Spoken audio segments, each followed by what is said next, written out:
Hello, everyone. If you'd like to take your seats, we're going to get started for this session, where we're going to spend an hour and a bit talking about a really interesting and exciting concept called impact investing. Let me sort of set the scene with just a few words. I'm Dougal Thompson from The Economist, and we're very curious about this concept of impact investing, about putting private capital to good social use. If you think about it, it's a wonderful concept that you can generate measurable social and environmental impact as well as a financial return. It's great in theory, and there's mounting buzz and excitement about the potential for impact investing, not just in the emerging world, but also in the developed world. And among the stories that we've picked up on recently are things like in the UK and the US, issuing social bonds, trying to bring in private capital to, among other things, fund programs to keep people out of prison, to stop prison recidivism. So these are things that are just getting off the ground, and I think Goldman Sachs are investing into that one in the US, and the UK one has just launched. President Obama, in his most recent sort of announcement about the 2014 US budget, I think he's included a $300 million fund to try and entice local government to be investing into these social impact funds, and the Rockefeller Foundation are great sort of evangelists for this concept as well, and they've just launched a $100 million urban infrastructure sort of social impact bond in the emerging world. So the theory is that you can invest money and make profit and do good at the same time. What's not to like about that? Here's a quote. "Social impact bonds fill me with a nameless dread. I just don't believe that this attempt to turn non-profit goals into for-profit ones will succeed." And that was one of my colleagues at The Economist that wrote that. I think it's fair to say that there is a degree of skepticism out there about whether impact investing really justifies the hype and the buzz. And this is what we're going to explore today. It's my personal view that in the right circumstances, it can work. And we're going to, with our expert panel, explore what those circumstances might be. What are the conditions that you need to put in place to make impact investing work? And I'll start by asking them each one question to bring them into the conversation, but I would encourage you now to start thinking about the sort of questions that you would like answered during this conversation. You're here for a reason. Presumably you're curious, like I am, to know the real prospects for impact investing. So what do you want to know? What do you need to know? Have a think now, and you will have the opportunity to ask these questions.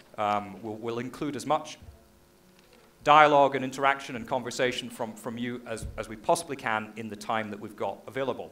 Now, let me introduce our panel. To my immediate left, Martin Rohner, the CEO of the Alternative Bank. Sitting next to him, Emmanuel de Lutzel, Vice President for Social Business at BNP Paribas. Then next to him, Wolfgang Hafenmayer, Managing Partner at LGT Venture Philanthropy. And at the end, Nicolas, President from the Comptoir de l'Innovation. I won't go into extensive biographical detail because you've got their biographies in your little pack. But I will invite them at the start, when I'm asking them their introduction question, maybe to just give us a few words of context about who you are, why you're here. Okay, so perhaps we could start with Emmanuel de Lutzel. Can you give us a sense of the market today the state of the market today, and you know, perhaps the opportunities that you personally are interested and excited about? It's the most difficult question to answer, and it's for me. Okay. So my name is Emmanuel de Lutzel. So I'm in charge of social business for BNP Paribas, one of the largest French banks. It's a new position, actually. Before that, I was in charge of microfinance. So I've been developing the microfinance activities of the bank in the last 6 years. So with an impact on about 1.5 million people to help them to develop their business. So doing that with about 40 different microfinance institutions that we have been financing in about 15 countries. So now the focus is on social business, and impact investing is always difficult to define in a few words. First, I would say what it is not, because there is quite often a confusion. So first, it is not philanthropy, it is not giving, it is investing. Second, it is not classical social responsible investment. When you invest in shares of a company, say a good company which has been notated by say a special agency like Vigeo, so it's not, it is socially responsible investing, but it is not impact investing. Impact investing means to invest in companies which has a specific purpose. The main purpose is not the maximization of profit. The main purpose is the maximization of a social impact. So it means that it is only a very small number of companies which have this purpose. So it means that we are talking about a very small market. Then the question is about the size of the market. We have quite often, for example, with Nicolas, we have had some discussions about the size of the market. So Nicolas would probably say 100 billion. I would say probably something like 20 billion. But to be honest, nobody knows. I know somebody who would say it's several trillion dollars, because he would include in the definition also infrastructure in developing countries. The majority of people would agree in this category, in this frame, between 20 and 100 billion. So to give you two examples of funds which are investing in impact investing, two old funds actually. One is a French fund which is called CD, which was created about 30 years ago by the French Catholic organization called Comité Catholique Fin et Développement. They have a capital of 15 million euros. They don't pay any, they don't remunerate the shareholder, and they remain small with 15 million euros. So actually they have been remaining at the same size for several years. Another example would be the responsibility fund, or we could take also the Oikocredit financial cooperative. They provide a small remuneration between 2 and 5%. They are mainly investing in microfinance, and they are growing quite fast. Responsibility now has a size of 1.2, if you 1.2 billion if you include all the funds. And Oikocredit has a size of 600 million euros. The last example, the most striking example, is a rather new fund which is called Bamboo Finance. Bamboo Finance has about 200 million assets under management. Is growing very fast, and their aim is to provide a return on investment between 15 and 20%. So that's to give you 3 or 4 ideas of different categories what may happen in impact investing. Okay. Martin, it sounds like impact investing means different things to different people, which is why it's difficult to quantify what this market actually is. How could we get to a common definition of what impact investing is? Is it important that we try? I think that's a very difficult question. Maybe just a couple of words on my background. I'm a commercial banker, I guess, for about 1.5 years now. I'm heading the Alternative Bank Switzerland. which is a value-based ethical lender. So we're probably more kind of a saving and loans bank that and we haven't written on our flag that we're an impact investor. Nevertheless, many of our projects are directed towards affordable housing, towards renewable energy, organic farming, etc. So whether or not I will classify that as impact investment, I'm not quite sure. I actually quite liked your definition of impact investing because I think the essential thing that matters to me is that, I mean, any investment has actually an impact. There always is an impact. The question just is, as of when would you consider it being something that deserves the name that it's an impact investment, and when is it just a regular investment? And I think that's really the challenge that we're at. And if you look at it like that, then you start realizing that impact investing probably becomes very contextual. You have to, in order to define what impact investment is, you have to look at the market that you're operating in. To give you an example, I work in a market where finance is extremely abundant currently. Interest rates are extremely low. So in a way you could say, well, the added value of a financial institution like us is limited, but even there you will find niches where you can help realize projects that would otherwise probably not be realized. Now, if you're looking at it in this sense, when you recognize that it's contextual, then the question is, how can you have a legitimate definition of the benchmark that you're setting? In the last panel discussion, or in the last discussion that we had in the last session, there was a lot of discussion about values, about ethical standards, etc. And I think we're faced here with a very similar challenge. Where do you draw the line? What is impact? And clearly impact means something very different in Switzerland than, let's say, in Bangladesh or in France or in other countries.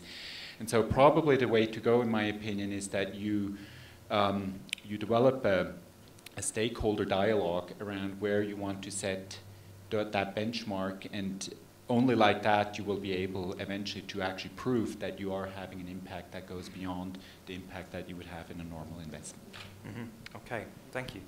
Wolfgang, you are an impact investor, a real one. So if you could set the scene for us and explain a bit about who you are and also your take on the market, and if you'd like to respond to anything that Emmanuel and Martin have said. When I listen to the panel, real one seems to be quite difficult because no one knows what real one is, but I'll come to this in a second. I came to this sector about 8-9 years back after having spent my first career in management consulting. It was one of the large ones, and my own consulting company, and got to a point in my life where I said there has to be something more than just thinking about making more and more money constantly and maximizing the financial returns on things. And to understand what's happening around the world, back then I decided to travel around the world and talk to people, as we called it back then, we as my wife and myself, who have a positive impact. So coming to your point of impact is always difficult because everything we do, and investing is something we do, has an impact. The question is, does it have a positive impact or a negative impact? Then you have to decide on what. So that was my entry point, with about 230 interviews in about 26 countries, writing a book about this called The Future Makers. A few of the people I interviewed back then are even here. Great pleasure. When I came back, I tried to combine what I did in consulting and what I learned about social environmental solutions, and started to work for the first social venture capital company in the German-speaking market, which is called Bonventure, and then was lucky a short time after that His Highness Prince Max from Liechtenstein, who today is the CEO of LGT Group, the largest privately owned private bank globally with about 120 billion US dollar under management, when he was rethinking what he was doing in his own philanthropic activities. And coming out of private equity, he worked in private equity for 15 years before that. He got quite enthusiastic when I explained to him, you can apply venture capital, private equity principles to this whole philanthropic sector. and not just hand out money like we heard just a second ago, but you can invest in organizations, in solutions that have a tremendous positive impact on disadvantaged people.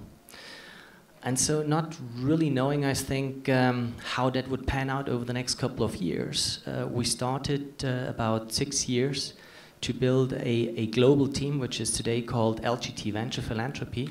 Global team, small team of 25 people, local people in Latin America, in Africa, in Southeast Asia, in India, in China, and since last year also in the UK.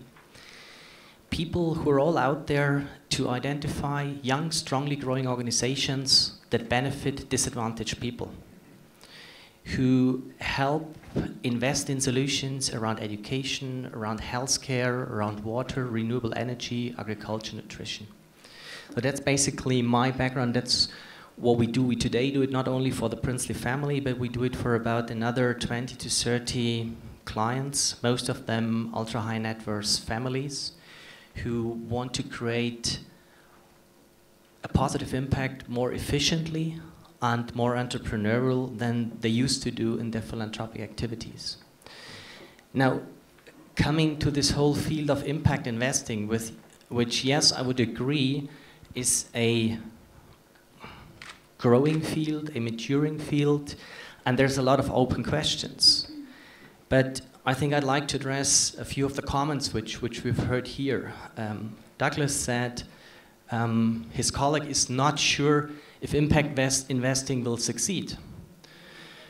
My question would be, will we survive as humankind if it's not succeeding?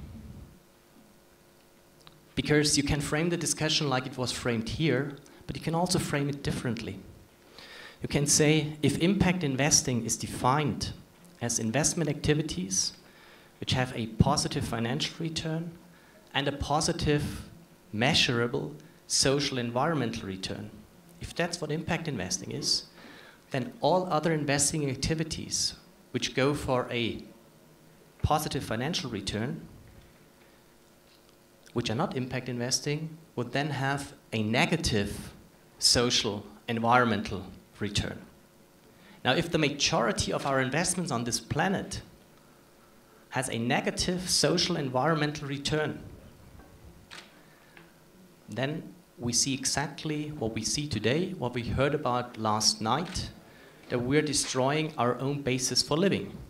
That's why we can discuss here if impact investing is a trend, is a fad, is not going to survive. I think the general trend will survive, because if we want to continue to benefit quality of life on this planet, there is no way around investing in a way where, yes, we create positive financial returns, but where we are smart enough to create social and environmental positive impacts as well, because we can't afford to invest creating negative social environmental returns.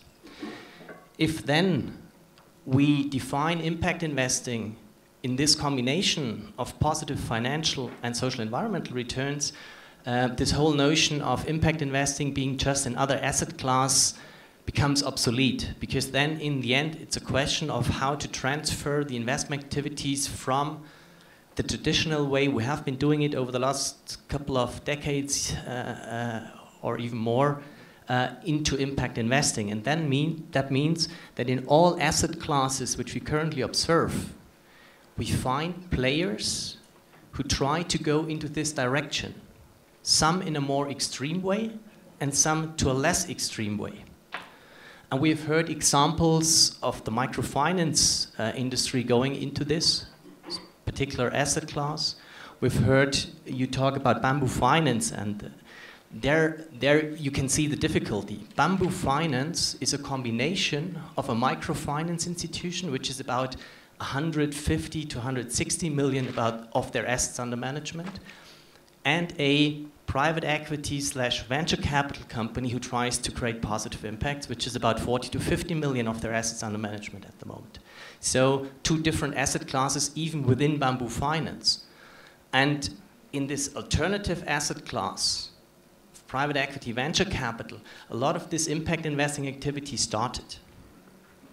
early stage investments, small investments.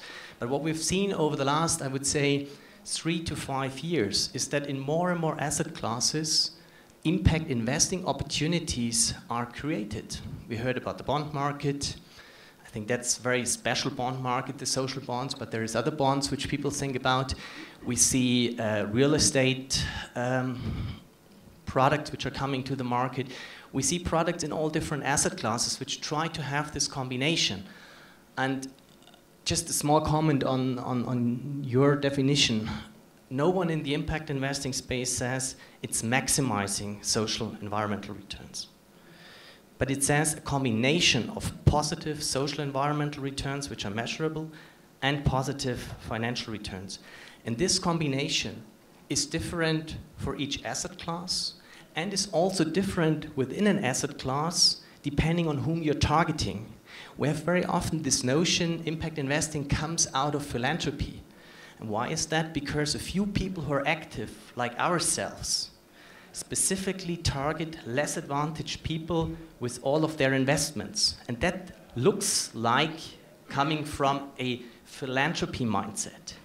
But we have specifically decided that our reason for being, LGT Venture Philanthropy's reason for being, is to increase quality of life of these disadvantaged material, disadvantaged people. That's why we only invest in companies which target this group. Whereas you'll find other people in the venture capital, private equity space of impact investing, like Bamboo Finance, who do not necessarily only target disadvantaged people. If you would have a look at their portfolio, you will see that in some countries they're targeting middle classes. So, long story short, I think impact investing will become stronger and stronger over the next couple of years. We'll obviously see a few dips over the next few years. Like with all new things, you'll see ups and downs. That's no question. I think when we understand the situation of the planet, there's no way around transforming investing into impact investing, which at the same time means we're going to see products in all different asset classes and players who will come up who are more serious about what they do there and others who are less serious. What I mean by this is a few, obviously at the beginning, and that's what we see today, will use impact investing as a marketing tool for doing exactly what they did the last couple of years, but just calling it impact investing. And there is others where it's in the core of their philosophy, of their values, to be an impact investor. That's not too easy to distinguish from the outside. That you need to really be in the sector, talk to the teams, really understand their investments and really get deep into things. Okay. Maybe that's enough for a start. Okay, thank you, Wolfgang. Nicolas, let me bring you in. First, please introduce yourself and explain your relationship to the topic, and then maybe you could either respond to some of the things that you've heard already or go into a little more detail in terms of how impact investment challenges and changes traditional notions of economic profitability and the combination or the trade-off that Wolfgang was talking about between economic and social returns. What's your perspective here? Thank you. My perspective is very different, I think, from the other one, because I'm on the other side. I'm more on the social enterprise side, on the NGO side.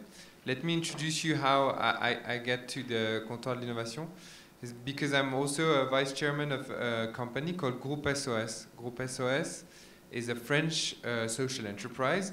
It's one of the leading social enterprises, I think, in Europe. We're 10,000 employees, more than $750 million annual turnover. We have an impact on over 1 million people. So 1 million people, and especially in France, benefit from our products or from our services, because we developed solution through this company, this social enterprise, for now 30 years to tackle the big social issues we're facing, and the big social issues we're facing, especially in the so-called rich countries.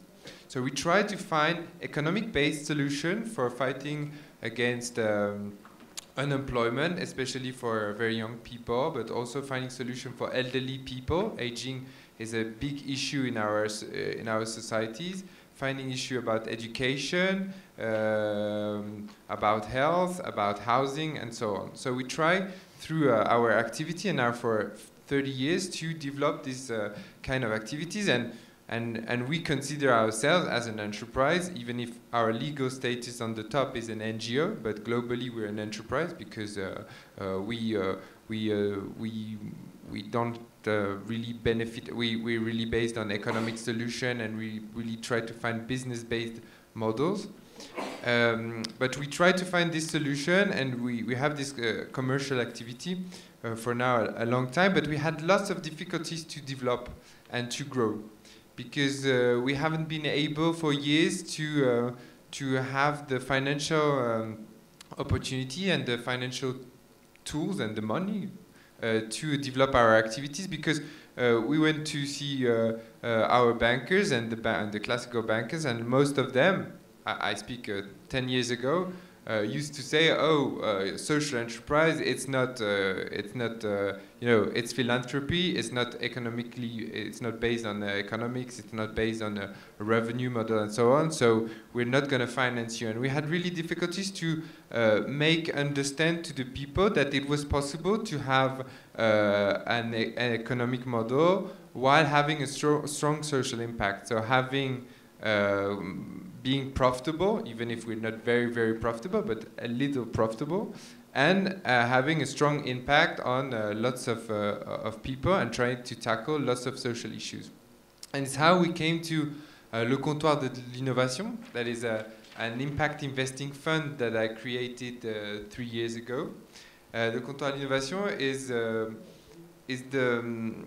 idea that we can use and the knowledge, the know-how of what we've developed through Groupe SOS, so we can really manage and help the people make their social enterprises grow, because we really think that through the model we've developed that it is possible to have this double impact, this economic and this social impact. So we wanted to help other entrepreneurs and other enterprises to do so. And on the same time, after the financial crisis 4 years ago, we saw that a lot of people wanted to invest more in social enterprises, but they were not able, and they were not conscious on how to do so, and they didn't really have the tool to do so. So it's why we set up this fund, where our clients are mainly banks, private banks that invest the money from their clients, but also insurance companies, because it's a big issue also for the big insurance companies, and high net worth, as Wolfgang said. So we have the whole spectrum of the people, and the whole scope of that is to show and to prove to the people that it's possible to have this double impact by, and what we try to do is to reboot actually the software of the people. The software of the people, the software that we have, that you have, that I have, is that during the day, I maximize profitability, I maximize rentability by investing in the right things to maximize the profit. And during the night, I have or during the weekend, I have very nice cocktails, and I can do charity and philanthropy and so on. And so I can give the money back. The money that I've made, I can give it back for philanthropy and so on. And what we try to do is to say, and what we try to prove, because the only way to succeed is to prove to the people that it's possible to do so, and it's what we did through this Groupe SOS experience, like for 30 years, proving that it's possible to have this double impact. And in the financial industry, it's the same. It's proving that you can invest in products that can bring you a certain amount of profitability, but also can have a strong social impact. And that's, for me, actually the definition of social business, and the definition of impact investing, more from a financial point of view, is this way of trying to do doing investment in another way and targeting this double impact. And to answer your question on is it possible to have and to have this double impact, I think yes, it is possible. We see that through our experience, of course, but also through the investment we made. We have lots of companies that are able to have this double impact, even if sometimes you cannot seek and you cannot target the rentability that target a classical fund or the classical markets. We're more, for our fund, around 4 to 5% rentability annually. So it's not, we're not promising to our clients a rentability around 10, 15 or 20% because we won't be able to do it. And so we say it very clearly. But it's all a question of balance, actually. And this impact investing is also, this impact investing space and this impact investing debate is all about finding the right balance between the money you made and the impact you have on society and on the people. And so what we try to do is to find a way in the middle, even if there are funds in the impact investing space that are called impact first, so you have a rentability that is quite small, and you have the other funds that are called financial first, so the one that seek more financial return than a social impact. But we are in a it's a spectrum. Impact investing is in the middle of the spectrum. It's not that you are impact investing or you're not, or your philanthropy or your classical investing. It's all about the spectrum. So there are some investments that are in between impact investing and philanthropy. Some of them are in between impact investing and traditional finance and classical investment. So it's really complicated to give a very clear and a definitive definition of this space. But it is possible to be like to find companies, and there are lots of entrepreneurs and lots of enterprises and lots of young people, especially that come out of big business schools and so on, that are keen to develop new companies, develop new products and so on, that have a positive effect on society. And so it's what we see, and it's what we try to develop more and more. I would say that, as Emmanuel mentioned, that impact investing, I think it's around 100 billion dollars actually. But we never know, because the shift is very complicated, and it's very difficult to have the right position. But what is sure is that it's a growing sector that lots of people want to invest. You and me, obviously, we're interested in that, but also, and that I think the most important thing, the savers, the people that consume and that will put the money in their banks, they want innovation in the financial products that that they've been offered, and they're really keen to develop and invest in this kind of products. So I think this sector will grow steadily in the next years. Okay, thank you. Well, that's a very good job that all of you have done in setting the scene for us. Is there anything that you would like to maybe respond to that you've heard, challenge or confront or offer a different point of view, Martin? Yes, thanks. It seems to me that we all have more or less a similar view about what impact investing is. At the same time, maybe I should add, I have a background coming from development work. I used to work, among other, for a bilateral donor as well as for the World Bank. And so my view on what is impact and what is not impact is maybe a bit different than that of a banker. Because you have, frankly, I just lack a certain stringency in the definition of impact. And I think there's a huge risk that if there's not sufficient stringency in the definition, that you will disappoint eventual investors, and the whole industry, the whole sector will lose credibility. I think you made the point very well, Nicolas, that there is, on the one hand side, you have return, and on the other hand, you have impact. And that you need to balance it. Personally, I don't think that's the right approach. Personally, I think you need to agree on a minimum return.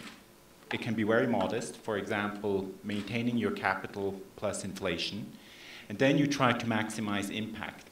But as soon as you are leaving that one variable open, the return variable, there is a huge risk that you maximize your return variable and you basically minimize the impact, and it becomes very fuzzy. The whole concept becomes very fuzzy and meaningless.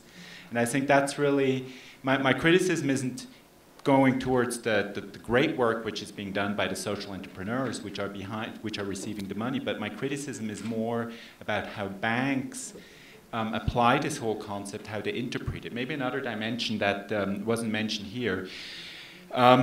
Each individual impact investment is probably in itself, you know, you can show the great impact it has, But at the same time, I have huge difficulties when there's, for example, an investor that, and I think it goes back a little bit to what you were saying, the profit maximization, that on the one hand side, invests in, let's say, helping fair trade cooperatives, improving their sustainable trading relationship, but at the same time, they're doing commodity hedge funds, which are highly speculative, which are creating the problem in the first place.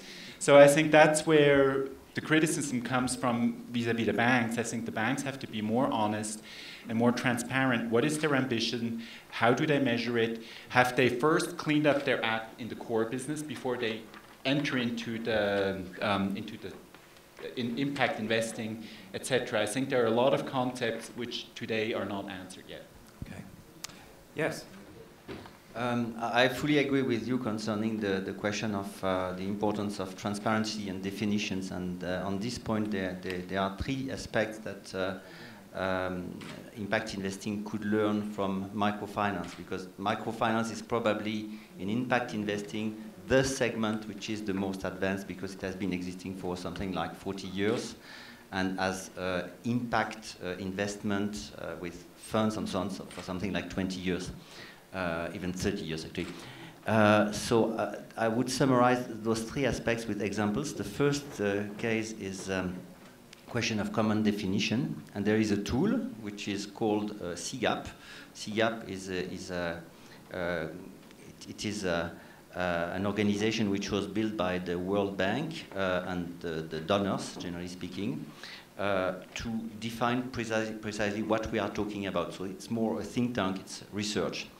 The second thing that microfinance could teach to impact investing is the importance of database.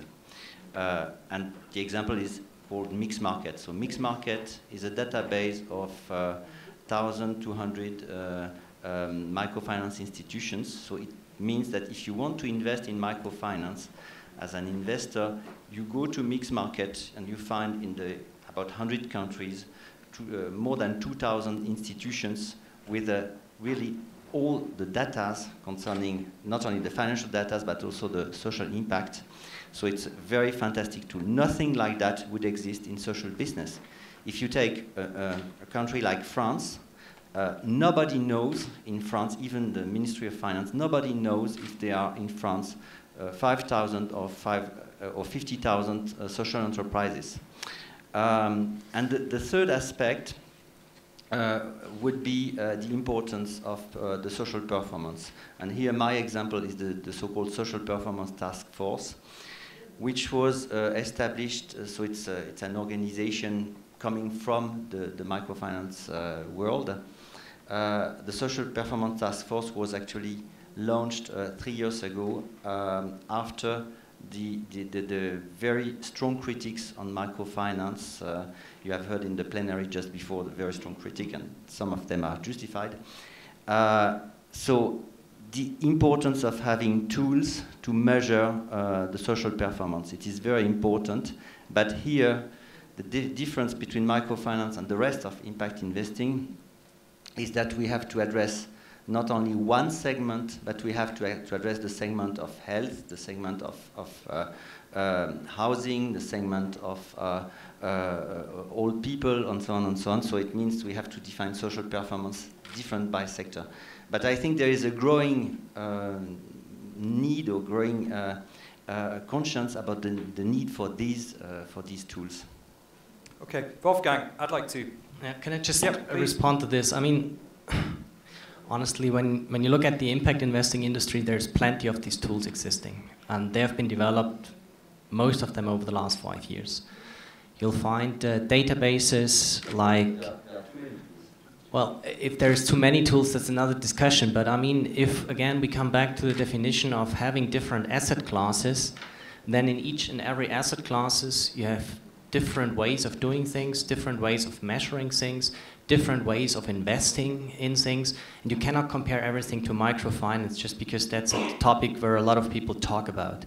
There is plenty of platforms around deals emerging. I mean, I could talk about hours about all the things which are existing there. I think a general thing which is typical for this sector is that we're over-skeptical.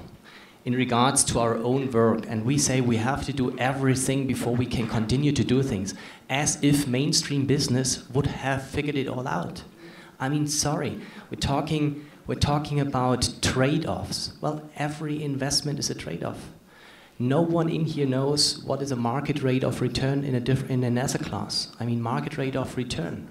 What does that mean? That's just a word, but no one knows what is the market return of private equity. There have been studies of the European Investment Bank private equity in Europe over the last 10 years. Quartile 2 to quartile 4 performed 0% in terms of financial return. Mainstream commercial private equity. So does that mean the market rate of return of private equity is 0% in Europe? I don't know. No one knows, but we're talking as if everything would be clear. We're also saying companies, commercial companies, have very clear measures. Honestly, a return of a company, or whatever measure you take in a company, everyone in this room who has ever done an analysis in a large company and has gone through all their accounting systems will for sure have seen that nothing matches up. In the end, it's good guesstimates of where we are more or less. I mean, I've been working as a management consultant, developing strategies for large companies, and I have done this stuff nights and nights. So no large company can tell me they know exactly where they stand. They know more or less. And then another notion is we always say, or have the feeling, depending on the financial return of a company, investors would invest. That's just one indicator based on which investments are done. Otherwise, all the investments on this planet would have to go in one single company, the one single company with the highest return. So what I'm saying, we have in the commercial world a lot of the things which have not been figured out, but we here very often talk about our new segment as if we would have to figure out everything before we're even allowed to talk about it. I mean, we're learning while doing it, and we're constantly improving things. If I just have a look at how this industry evolved over the last 5 years, how many new measurement systems there have come up. Now that there is plenty of measurement systems, and I would say you're completely right, there is plenty of tools, we're in a phase now where Rockefeller and a few others try to consolidate again. Very normal development. But once you go to the people who are active in this space for quite some time, you'll see that they have quite sophisticated measurement systems. Are they perfect? Well, for sure not, because this world, as we heard last night again, is super complex. So it's never going to be possible to measure all the different interdependencies and all the unwanted consequences which you have as well. So we should not go out there with the expectation of being able to measure everything perfectly. That's why we have to be cautious, we have to be humble about what we do. At the same time, we should not create a picture of us just trying out everything. I mean, for the ones who are professionals in this space, there's a lot of things which are there already today, and they're working with it. Just to... Okay. Yes. Nicolas. Yes, I fully agree with what Wolfgang said. As we have our own rating system as well, that is the rating system that we developed for 2 years with universities and so on. There are lots of existing tools for measuring social impact, but those tools were not. We were not comfortable with the tools, so it's why we decided to develop our own tools. But these are our own tools, and also because. We think that measuring social impact depends, I mean, on lots of things. For something that could be good and can be positive for someone can be very bad for someone else. So it's really relative. While obviously when you're measuring finance, you have a number. It's impossible to translate a number into social impact, while lots of people try to, but I don't believe in these methods. For example, if I hire long-term excluded people from the labor market in one of my company, I can say, okay, I've hired 50 of them, and after 1 year, and I hired them for just 1 year. So that's my social business. Some of the people will say, oh, that's very good, because for 50 of these people, you find a solution, and so it's a good solution, so you have a strong social impact, so they're measuring that in one way. But other people will say, okay, but you're bringing, you're hiring 50 people for 1 year, so it means that you have no long-term perspective of that. And what will happen with these people that were in difficulties? They will have a job for 1 year, and after 1 year, they won't be able to find another job. So what you did is quite useless. And in this case, they will like rate the social impact you have as quite bad. Just to show that social impact is really relative from a person to another, from an organization to another, from from a society to another, from a country to another. It's really relative. So it's why you have all these different tools, and it's why it's very difficult. But I just wanted to highlight one more thing. I think we're speaking too much about impact investing and how to structure the market, how to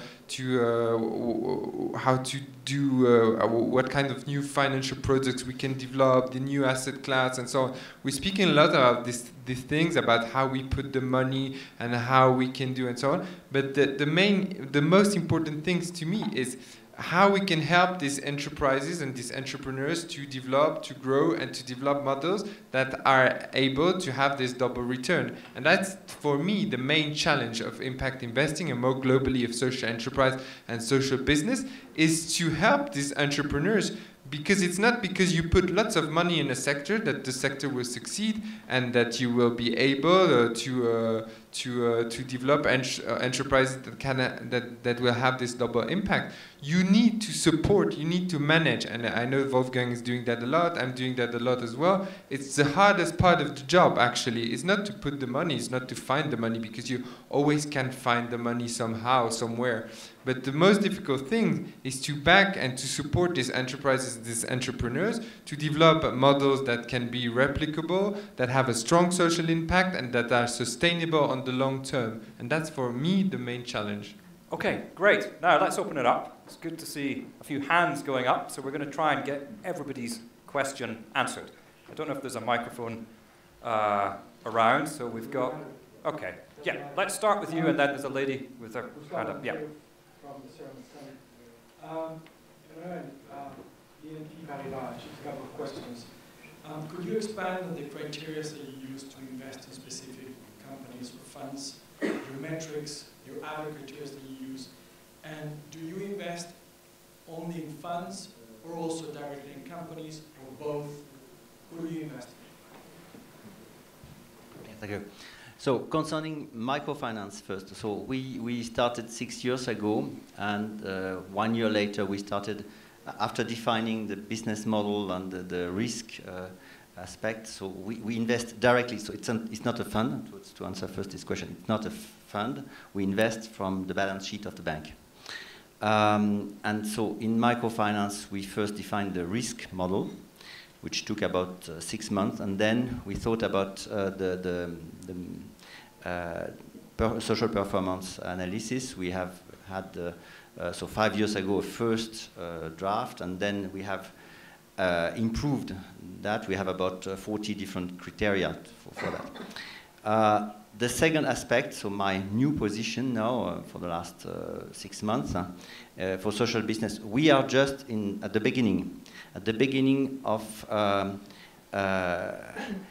it's actually several things. First, we have launched this initiative in social business in 4 different countries, so in Europe, France, Belgium, Italy, and Luxembourg, because there we have retail banking activities. So the idea is that we want to cover those markets with our retail branches.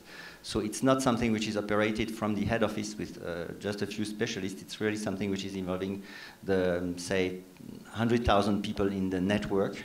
Of course, not 100,000 people in the network will be directly involved, but probably something like 200 people in those different networks. So it means first we have to define what is the scope, who are the social entrepreneurs we want to address. And as I said, there is no list. So we have to define our own list in the 3 or 4 countries. The second aspect is to define the qualification criteria, so to see what are the expected impact and so on. The third aspect is to define the risk model, because we have to be quite honest, like microfinance several years ago, it is an innovation for us, because up to now, if you take from a banker's point of view, a social enterprise like microfinance several years ago, it was something very bizarre, because a banker would learn that a company to whom you would lend must have a good level of capitalization, must have good return on investment, and all those criteria, we don't find it in microfinance, or we don't find it in social business. We find bizarre animals which have subsidies, which have not only staff but also volunteers, which have a very low return on investment and a very low level of capitalization. So it means we need to design a new process concerning the risk analysis to understand what is the risk model of those social entrepreneurs, and that in 4 countries. Okay, let's have our next question. Yeah, over here. Thank you. A really interesting discussion. I think what you're trying to do is really commendable. My question is this. I work for an environmental NGO that engages with business and financial institutions as it pertains to how they invest and think about their impacts on water. I'm seeing a lot of money coming into this sector, and I'm seeing a lot of money being spent on things that may seem like the right thing to invest in, but actually, if you understand issues like maybe my organization does on the ground, they're maybe not as good as you think they are. Without getting into details, and I could, my question to you is, how do you screen and understand the social and environmental benefits of technologies and activities that may from here seem like a really good idea, but on the ground are really quite complex? How do you get that information to make the best decision you can? Okay. Wolfgang? I mean, in general terms, we have local people on the ground. So I don't know if you take India, we have Indian people on the ground in India who at least have a good understanding of the local environment and local circumstances. And then when we do our due diligence, when we do direct investments, only direct investments in LGT venture philanthropy, because the more traditional things like microfinance and LGT are in our mainstream products, so that's mature business, easy to do. But for the direct investments, we then normally do a due diligence of 6 to 12 months, where we analyze things, and part of this is talking to people like yourselves, experts in the field, if it's around water, depends on how complex the whole thing is, a number of interviews with experts to really get an understanding, is that really a solution for the problem that we'd like to solve? So in the end, having local people who are then capable of asking lots of questions to, well, the different people involved, and quite a few of them are normally experts, which we try to get a better understanding, because we would never claim that we are experts in all the different fields where we are investing. Just not possible. Okay. Yes. Thank you very much for this question, because I think it's the biggest issue.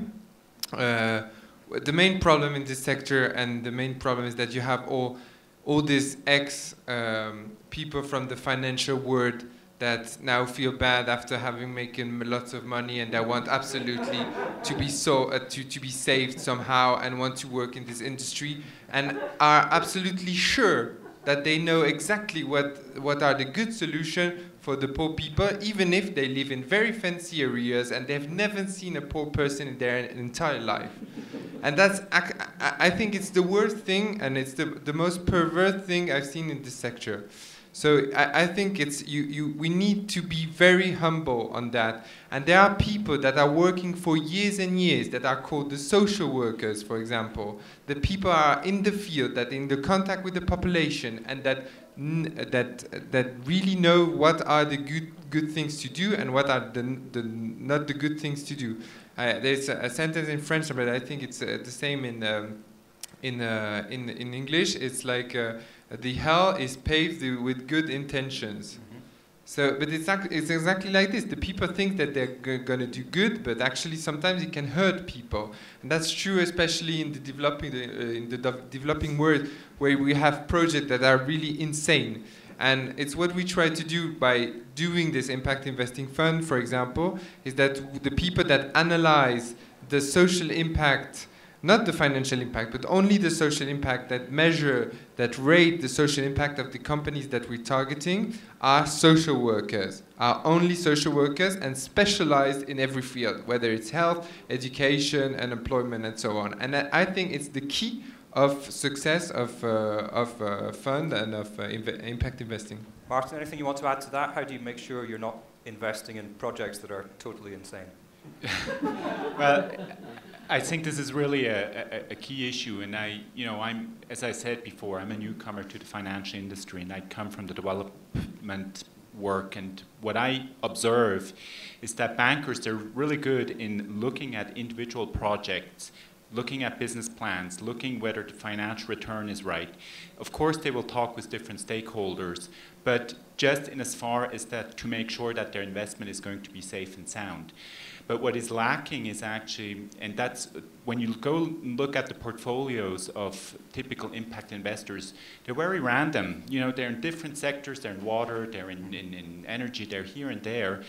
And so what is lacking is actually very often an embedding in a larger strategy. I mean, for example, I'm not saying that bilateral and multilateral aid is better than impact investments, but at least one thing that they've understood, the donors have understood that are carrying out projects like that, is that they have to put it into context, that they have to talk with the different actors in the sector and really make sure it's part of a larger strategy. Whereas in impact investment, you have these one-shots, and that's what happens if you work like that.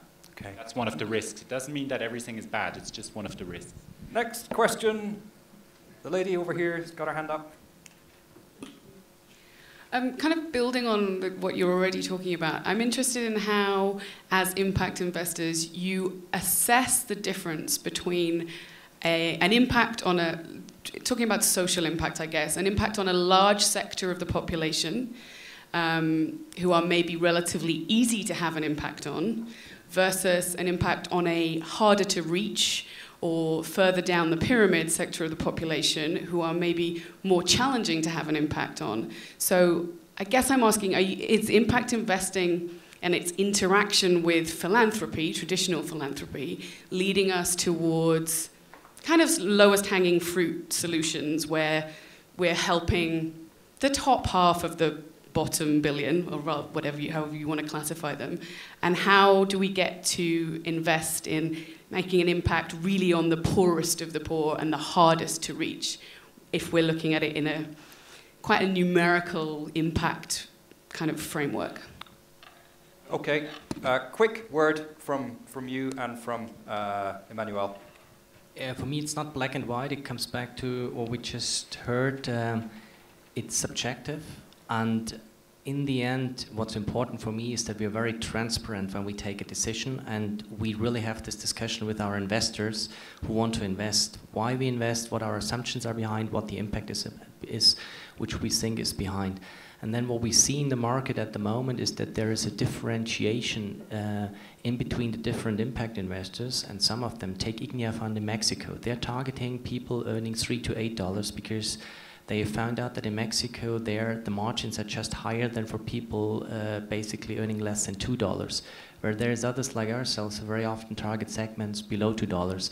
Different business models, different holding periods, different risks. So there's no way around a investor to get a few levels deeper and really understand what the core of these investors are. And for us as investors, I think it's very important to be transparent about the assumptions which we have behind the impact, and being transparent about what we know and what we don't know, because we don't know a lot of things. Emmanuel? I'm coming back to my example from the beginning, or the two examples, contradictory examples. One is CD, so a small organization with about 15 million capital, and which is not growing and which is not paying any dividend. On the other hand, we have Bamboo Finance, which has 250 million assets under management and which is aiming at a return of 15 million. Well, that's the good example and counter-example. On one side, you have what you call the low-hanging fruits, but it's also useful, and they are aiming at not at the bottom of the pyramid, but the middle of the pyramid, so the 4 billion people. And what CD is doing is aiming at the lowest, so at the bottom of the pyramid, the 1 billion people. So it depends what the investors want to do. What is unethical would be to sell to the investors the idea that you will help the bottom of the pyramid investing in funds which have a 15% return on investment. So it depends also what the investor is willing to do. There is no ideal solution. It depends on the context. Okay, good. Next question. We've got two gentlemen here at this table who'd like to ask a question. Yep. Short one, Renat Heuberger, South Pole Carbon. I'm in the network of social entrepreneurs, and a lot of my colleagues and also ourselves made the experience that it is a big difference between the initial talks to impact investors and then finally when it goes to due diligence and the drill down, because then very often companies fall kind of from the table because the risk is ultimately too high and so on. So my question is really a little bit to those, especially if you who do funds, who is actually really bringing demand? Is it more institutional investors? Is it private people? Is this high net worth individuals? And what are you doing to basically educate them? How does that process work? What do you tell them? Because I think we have a gap of understanding, a misunderstanding between the targets and the potential investors. Yeah. Okay. Wolfgang? Well, right now, the majority of people who are seriously looking at this is high net worth, ultra high net worth individuals, families. The institutional investors, for them the track record is just not strong enough. There is first smaller local pension funds who are having a look at our funds especially and are quite interested. There is first other institutional investors who at least take the first steps in understanding. What we do for the families to understand, we organize ourselves peer-to-peer family events, 20 to 30 family members coming together and really discussing things in a very honest and straightforward way in a trusted environment. Because in the end, as we heard here, it's important to really be honest to people and not have the marketing speech. And for them to understand things, you have to go into details. What's difficult is if people want to understand things in 5 minutes, because that's not possible. Complete what he said. It's different from one market to another. Of course, private banking and especially ultra high net worth individuals have been really the pioneers to invest in such tools. However, there is more and more interest from the general public. And to give you a figure, in France, we have almost 1 million retail investors in impact investing. They invest, it's exactly 900,000. So out of 900,000, there are 700,000 which are investing through funds, so for their pensions, and 200,000 which are investing either directly in the organizations or investing through funds through their banks. So the second aspect is crowdfunding. We didn't mention crowdfunding up to now. Investing in crowdfunding is something which is booming. If you look at Kiva, for example, in the United States, or Baby Loan in France, or Spear in France, more and more it is growing. Why? Because people have the capacity to invest directly through those tools. Traditionally, people who have been investing in small businesses that were friends and family, but technology gives the people the capacity to invest not only in the vicinity of their economic environment, but also to invest in faraway countries like Kiva or Baby Loan is offering. So I think it is something which is really changing the world to have this crowdfunding capability. Okay. Nicolas, have you got any thoughts on how crowdfunding could change the rules of the game, or could Wolfgang? I just say one word in regards to crowdfunding? Because it's a very typical phenomenon of this whole sector that everything is thrown into one bucket and everyone thinks it's the same. It's a huge, huge difference. If someone through crowdfunding invests $100 compared to investing $500,000, $1 million, $2 million through a direct investment like we're doing it. So you should not even try to compare it. That's the same if you would compare a World Bank initiative to neighborhood work. Yes, okay, I'm helping my neighbor, but I wouldn't want to compare this work which I'm doing there with what Wolfgang is doing in the developing world. Whereas we have sometimes this trend in this sector to say, well, everything is the same. And I think one of the things which I'd like to see in this sector happening over the next couple of years is more segmentation. Crowdfunding is there for a very specific type of investment, which is, in my opinion, never going to significantly increase the amounts invested. I mean, you have to find a lot of people who invest $50 to $100 before you come to a size where it's relevant, honestly. Okay. Just a few words. I agree with Emmanuel. Obviously, we're on the same market. The French market is totally different in the sense that the high net worth are not keen to invest in social enterprise and impact investing at all in France. It's very, very difficult to make them invest there. In the meantime, we have a very interesting law in France that is for solidarity funds that gives the opportunity to the workers and especially for the pension funds and so on to invest for social products and so on. So there are incentives for doing that. And that's, I think, quite an interesting thing. So the main people that invest, and it's the same, for example, in Canada, when you see the market in Canada, it's the main people that invest in Canada are the workers and mostly the blue collars that invest in social enterprise and impact investing because they think they invest in patient capital for their pension and they think they have to invest in things that are linked to what they are and to their work and so on, that are based on the community they're living in. So it depends on the market to another. Just what I wanted to say. You have obviously banks that invest, banks and some insurance companies that now try to invest on their private, on their own equity in social enterprise, but for the moment, it is still for communication. It is mainly for communication reasons, because they see that social business is really trendy, that the people like it, the young people like it, and it's doing good and being positive while you speak about money. I'm not sure that they're all convinced, even if I don't want to judge them. I don't have to judge them. I don't know if they're really deeply convinced that this model works, but they see that there is a global trend, so they're pushing this trend. But I think it's positive because it's how, and even with SRI and so on, I think it's a positive thing because it's how we're gonna come and we're gonna make the mentalities change globally. And crowdfunding is the same. Crowdfunding is also a positive symbol of the people, a positive thing that shows that the people, they want to know where their money goes and they want to be actors through their money, and they know that through their money and through their mind they can change things and they can do things. So I would be positive on that and think that there is a shift of that is really slow for the moment, but we're gonna come to this, and hopefully in 20 years impact investing will be something totally normal. Okay. Martin, I think you wanted to come in and add something.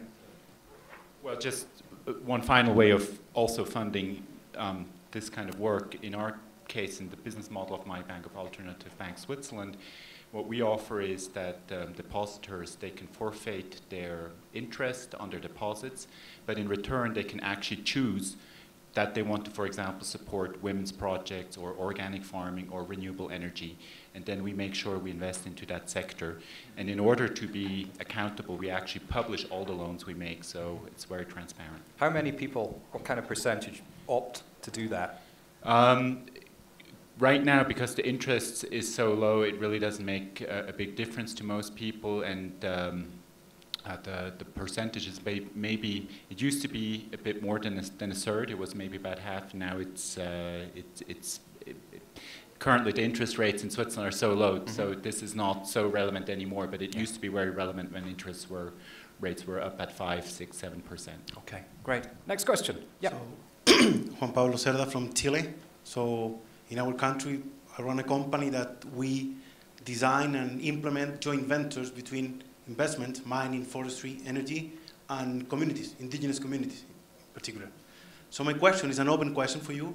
So given that you are, the impact you're looking for is twofold, which is complex. The question then is how you see interacting these two impacts.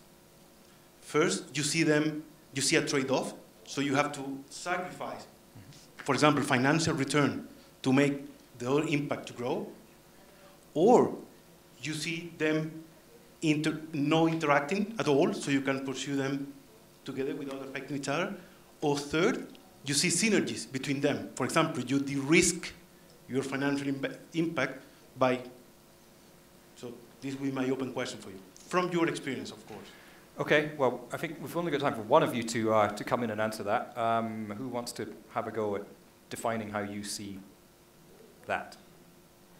Emmanuel? Yeah, it is not very scientific, so it's very difficult to measure, as we said, to measure the social impact, so it's more an emotional answer.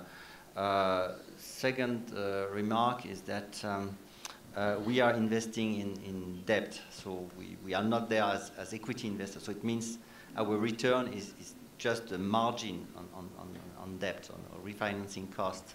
So it would not be the same for an equity investor. But I think what is definitely important is that we have to jump from a world in two dimensions. So the classical dimensions of finance is risk and return on investment. And the third dimension now is the social impact. It is not very scientific to measure the social impact, but for most bankers, it is really a revolution to think in three dimensions and not in the classical two dimensions. Okay, great. Here we are, a question here, and there's a lady over there. We should have time to fit you both in. Yeah. Thank you very much. Mark Foster, International Business Leaders Forum.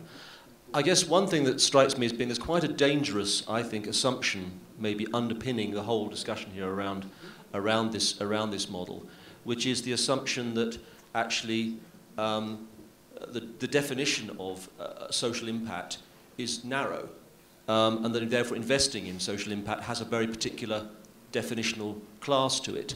I mean, there's a very strong argument that, you know, investing in mainstream businesses that create jobs, that develop livelihoods, that grow markets, deliver services, and do so in an ethical way, is actually having a big social impact. And in fact, in terms of scale, the scale of that social impact is out of all proportion to the likely scale of the things that you're talking about. So one thing to me is just about the danger of, if you like, almost discounting the social impact of the mainstream investment world, which I think is very dangerous. And because actually what we want to do is encourage more people, to encourage the investors in that space, to encourage businesses to do the right things more generally around the world. And then secondly, I see a real potential risk in this particular sector that it does become seen as, if you like, a bit of a bandwagon, and that you may end up with actually a sort of proliferation process of proliferating a lot of small interactions into what's already a very proliferation and complex world of people trying to interact in development. And so how you make sure you do actually create a basis for scale difference as opposed to a basis of 1,000 flowers blooming, would be a question I would raise with the group. Well, in regards to the second question, I think like in every growing industry, when you start to invest in companies early, it's smaller amounts. The latest investments in the companies that we invested 3-4 years back have been 30 million, 40 million, 50 million, and that's still early growth phase. So as I said, it's different asset classes, and you'll see very large, huge investments in the space as well. No doubt, every investment creates jobs. If it's only one job, it's one job, and every job created is a specific social impact, so absolutely no question there. I think the question for large companies is more how much negative externalities do they produce while creating these jobs? And what kind of jobs are they creating? I'm not so much worried about what kind of jobs they're creating, but I'm more worried about the negative externalities which they're creating while doing this. And I think we just have to see that we've come, I mean, very often I have the feeling we're still acting as if we would be 500,000 people on this planet. That's the models we still somehow mentally have in our mind. And if we would be so few people on this planet, would absolutely be no problem to just invest without taking care of the negative externalities which we have. Problem is that we're 7 billion people right now and that we're growing to 9 billion. And at that stage, of development if we don't think about the impacts which we create. And that's why I would say, yes, impact is an important criteria when you invest. If you don't think about this more, then we're in trouble. And that's what we see at the moment. It's not that it's not visible. Reality out there shows us every day that we're in deep trouble. And that's why I think it's not rocket science what impact investing is. It's just an answer to the situation that we're in at the moment. It's in the end, it's very, very, very simple. Well, I understand that. The only question I would raise is the risk of negative externalities. It's just the same actually with these players potentially as well, because that's smaller scale. Of course. No question there. Martin, anything you wanted to add? I'm really glad that you're bringing this up. That's, I think, the point I was trying to get at during this whole conversation. I think what is key is that every investment that you make as an investor, as a bank, has a moral implication and has a positive and negative, very often both kinds of impacts. And so that's my point. I'm very concerned that impact investing becomes an empty shell if we're not clear what we're talking about. And maybe we're just talking about the same thing that we've been doing all together. And we should more think about looking at our entire investments that we're carrying out and making sure those are really value-based. Okay, great. Time for one more question. The lady here. I think, Nicolas, you brought up a really interesting point around a key part of this being to support the leaders of social enterprises. And if we are looking at this being something that to grow and to hopefully help all of us as leaders and as the world, as we're talking about this being a crucial issue, I think that's a really important point, is how do you then help people who are struggling in this space and to be successful. I'd be interested to know, both from you and Wolfgang, what you see the areas are that are most needed in that support. I mean, is it technical aspects of the work? Is it leadership and management? Is it scaling? As we all think about ways to have this grow, what is it that we can do that would be supportive to ensure that there is successful leaders and organizations out there? Okay. Thank you. Yes, that's exactly, I think it's really the key question is to know how to help these companies to develop and to grow. We're mainly investing in the so-called rich countries, so in the OECD countries, so in the northern countries. And the situation is quite different from the north. Obviously, poverty and exclusion doesn't mean the same in the northern country than in the southern country, but still, poverty and exclusion exist everywhere. So what we try to do, we try to focus on two things when we invest and when we support the companies.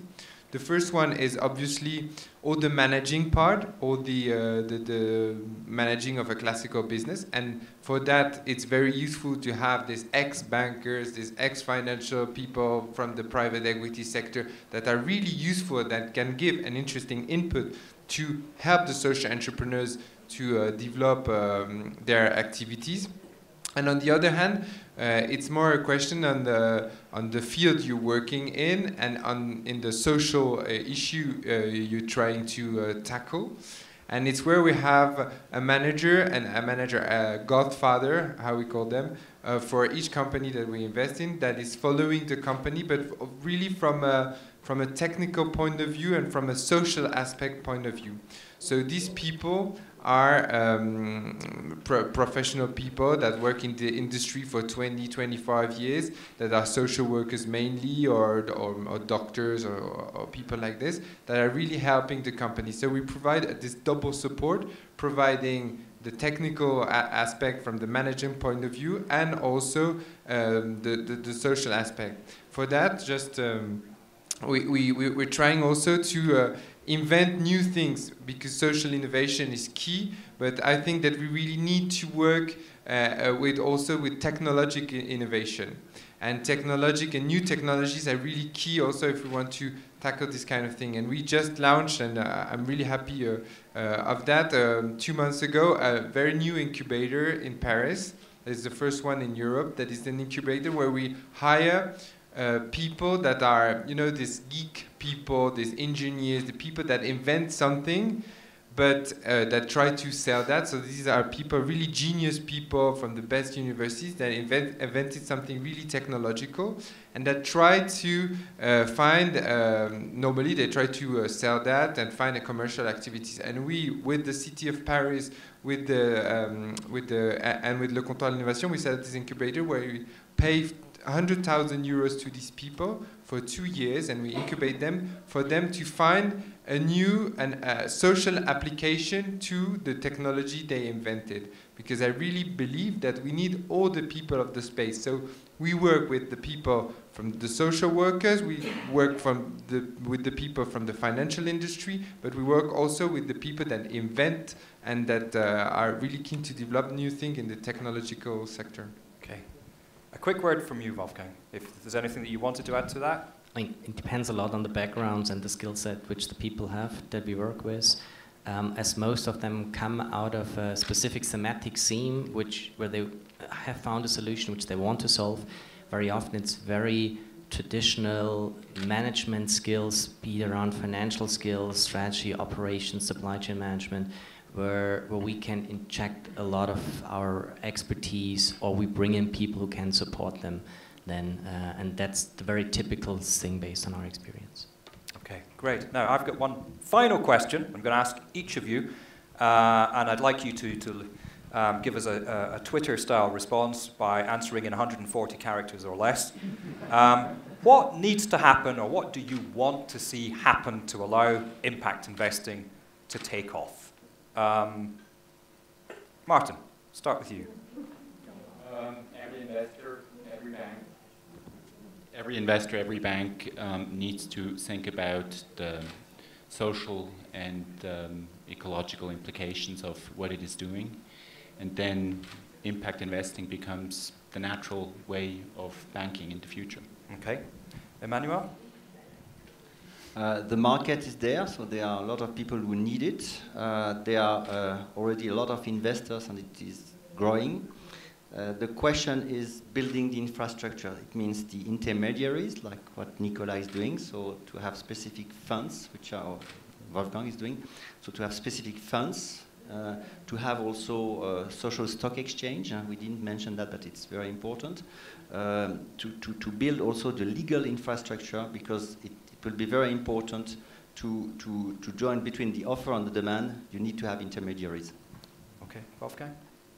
More highly skilled people who understand the situation on this planet and commit to this sector, because we can only invest in the teams which are out there, and we need good people on the ground who do it in the end. I mean, there's no way around it.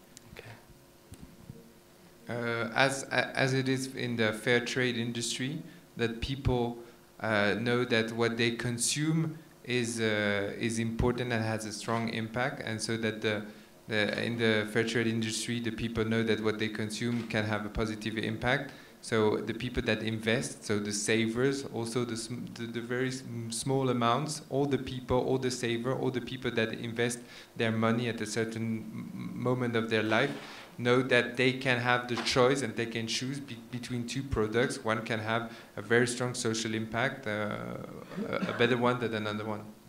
Well, thank you very much. Thank you, all of you. I think we've covered an awful lot of ground in the last hour and 20 minutes, although I'm conscious that there's so much that we haven't covered. Wolfgang, you said right at the start there were a lot of open questions around this topic, which makes it a fascinating one to think about and discuss. I urge you to take the opportunity while our experts are here, maybe over lunch, to ask them the questions that remain open for you. And also for people that are really interested in the topic, there's a couple of events in Paris that I've learned about where we're going to go into these issues in a lot more detail. Emmanuel is involved with the Convergence event, which is when? So Convergence event is taking place between the 17th and the 19th of September in Paris. Last year it was more than 5,000 people gathering around microfinance and social business.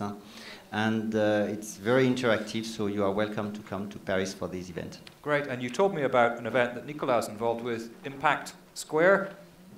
When is that? Impact Square is the impact investing summit. As you have the Zermatt summit we organize in Paris, the impact investing summit, and the social business summit in Paris every year in April. Okay, great. So opportunities there if you really are interested in this topic to spend an extended period of time talking and thinking about it. Thanks so much. We've got a lot of excellent questions and contributions from the floor. Give our panel a round of applause and we'll break for lunch.